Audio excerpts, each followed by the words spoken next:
I'm so excited for this one. I can't wait to hear what he says. Yeah, the reading is so hard. I need him to explain it to me. It took me like 4 hours to get through it. Wait, what? Yeah, like, I just didn't understand what Dr. What's-his-name was getting at. It was so surrealist. It was hard to keep up. Good morning. Last week, we left off discussing the threat of castration and the fear of the maternal phallus in the seminal Wheels on the Bus song. This week, we'll be discussing something similar, and as you'll see, even crazier. Down we go into the hole of the reel. Wait, what's the reel again? Shh. Right off the bat, what does the cover of the text indicate? What is going on here?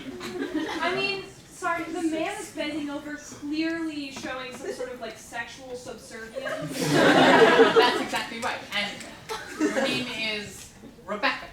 It's Emma. Right. So exactly as Rebecca was saying, we have a man seemingly bent over in anticipation of anal penetration.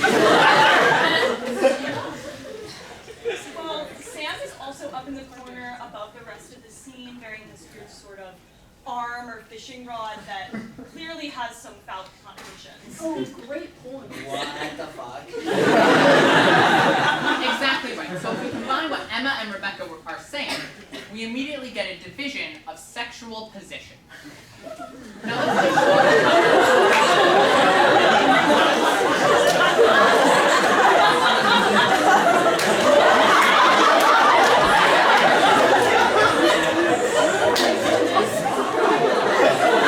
let's take a closer look at Sam. Sam is immediately connected to the idea of phallic authority, and thus the idea of presence. He's a children's book character. Which is reflected in his name. What is his name? Sam, I am. Yes, and what did God say to Moses when he asked for his name? Oh I am. Oh my God, how could we miss this? Jesus Christ. Sam,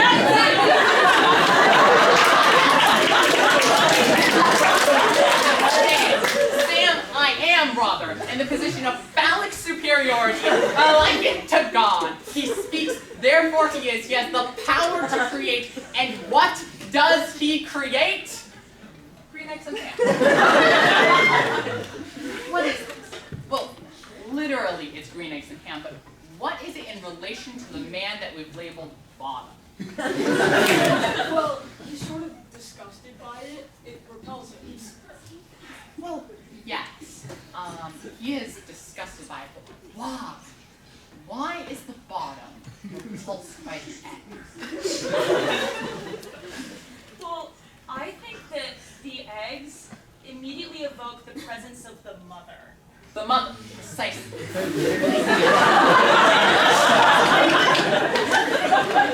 And what can we say about the ham? Well, it's quite ham-handed. The ham is flesh, carnal pleasure, the moment of orgasm. No! And so you have a man bent over, eye to eye with the mother and the phallus. Orgasm itself represents a sort of reaching of presence, a presence that isn't actually there, but is only simulated by the presence of the mother.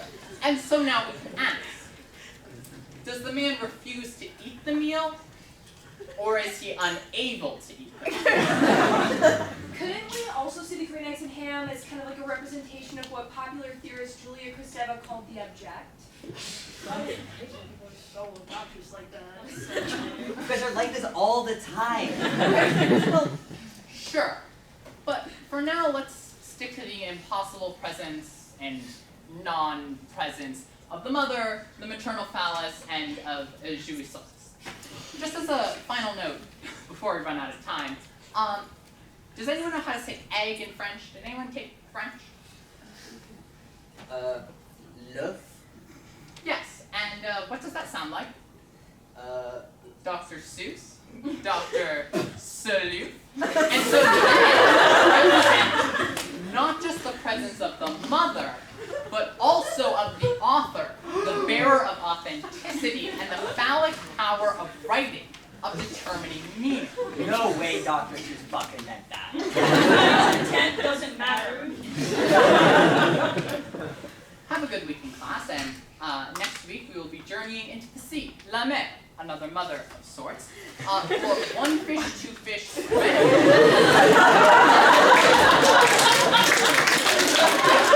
we will be diving, literally as it were, into the picture of queer identity on the subordinate individual. Wait, low-key I see that.